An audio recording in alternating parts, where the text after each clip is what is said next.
한 주간의 일상을 마무리하는 11월 5일 금요일 새벽입니다. 오늘은 로마서 묵상 189번째 시간인데요.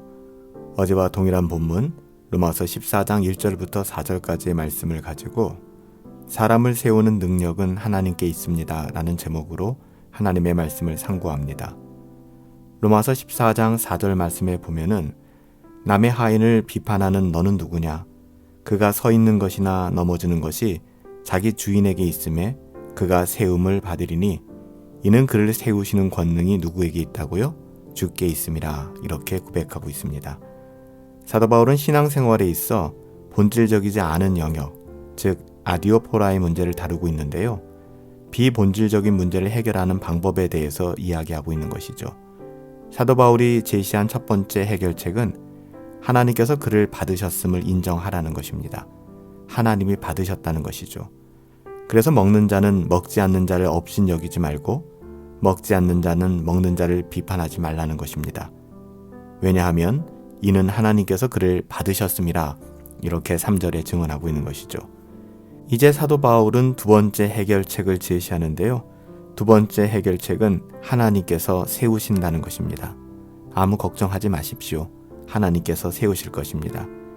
4절 말씀 다시 보면 남의 하인을 비판하는 너는 누구냐? 그가 서 있는 것이나 넘어지는 것이 자기 주인에게 있음에 그가 세움을 받으리니 이는 그를 세우시는 권능이 주께 있음이라. 사도 바울 시절, 즉 초대교회 시대에는요.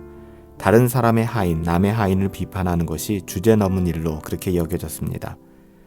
그래서 사도 바울은 남의 하인을 비판하는 너는 도대체 누구냐? 이렇게 이야기하는 것입니다.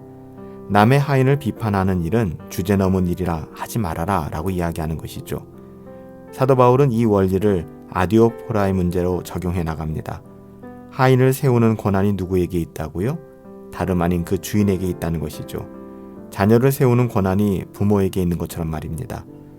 동일하게 성도를 세우는 그 권한이 누구에게 있을까요? 성도를 세우는 권한은 우리 하나님께 있어요. 하나님의 자녀들을 세우는 권한은 오직 아버지 하나님께 있는 것입니다. 이는 그를 세우시는 권능이 주께 있음이라. 부모가 자기 자녀를 세우기 위하여 일하는 것처럼 하나님께서도 하나님의 자녀들을 세우기 위하여 일하고 계십니다. 하나님은 침묵하시거나 지켜만 보시는 분이 아니세요. 성경은 하나님의 일하심에 대하여 이렇게 이야기합니다.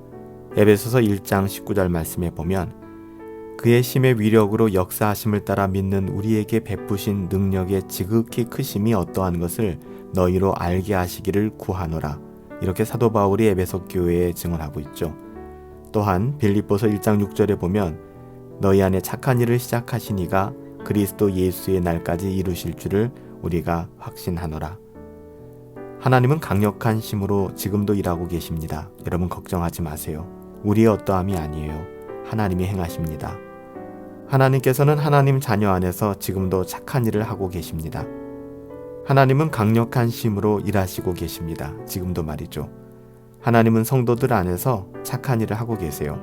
그러므로 우리는 섣불리 다른 사람들, 다른 성도들을 우리의 어떠함으로 가르치거나 우리의 때, 우리의 방식대로 만들려고 그렇게 애쓰지 말아야 합니다. 하나님께 맡겨야 된다는 것이죠. 그렇다고 해서 누군가의 영혼을 섬기는 일에 게을러지라는 이야기가 절대 아닙니다. 하나님 앞서 나아가 우리의 어떠함을 증명하려고 하지 말라는 것이죠. 특별히 그 사람이 가지고 있는 아디오포라의 문제, 본질이 아닌, 신앙의 본질이 아닌 영역에 대해서는 우리가 섣불리 비판하거나 또한 책망하거나 우리의 뜻대로 바꾸려고 해서는 안 된다는 것입니다. 오직 겸손히 주의 은혜를 구하며 복음의 가치, 그 본질을 지키고 신앙생활에 있어서 복음의 본질이 아닌 다른 영역들에 대해서는 좀 기다려줄 줄 알고 또한 더불어 다른 누군가를 세워줄 줄 알고 참을 수 있는 그런 성숙한 삶을 살아갈 수 있게 되기를 예수님의 이름으로 축복합니다. 살아계신 아버지 하나님, 저희는 사람을 바꿀 수가 없습니다. 저희의 능력으로는 그 어떤 사람도 변화시킬 수 없음을 고백합니다. 우리는 무능합니다. 오직 이 모든 일, 영혼을 변화시키시고 선하신 뜻대로 인도하시는 분은 하나님이심을 고백합니다. 오직 하나님만이 하실 수 있습니다. 하나님의 능력만이 그 어떤 사람도 변화시킬 수 있음을 하나님 우리는 믿기에 잠잠히 하나님의 뜻을 구하며 또 하나님의 은혜를 구합니다. 저희가 우리의 어떠함으로 섣불리 누군가를 바꾸려 하거나 우리의 뜻대로 누군가를 변화시키려고 하나님 그렇게 애쓰지 않게 하여 주시고, 하나님 앞서 나아가 그 영혼을 망치는 일에 우리가 힘을 쓰지 아니하도록 하나님 우리를 불쌍히 여겨 주시옵소서. 그렇다고 해서 그 영혼에 대하여 우리가 아무 일도 하지 않거나 게으르거나 나태해지지 아니하게 하여 주시고, 오직 하나님께서 하신 일들을 제대로 드러낼 수 있는 통로 역할을 할 수 있도록 하나님 은혜 내려 주시옵소서. 늘 기도하게 하시고 잠잠히 하나님의 때를 기다리며 복음의 가치를 드러낼 수 있는 삶 살아갈 수 있도록 인도하여 주시기를 간절히 소원하옵고, 존귀하신 예수님의 이름으로 기도하옵나이다. 아멘. 한 주간의 끝자락에 서 있습니다. 사람을 세우는 능력이 누구에게 있다고요? 하나님께 있습니다. 저와 여러분들을 세우는 능력도 오직 하나님께 있음을 믿습니다. 하나님을 기대하십시다. 오늘 우리에게 주어진 삶 가운데에도 하나님께서 함께 하실 것을 믿어요. 오늘도 성령 충만하시고 행복하시고 우리 주님과 함께 승리합시다.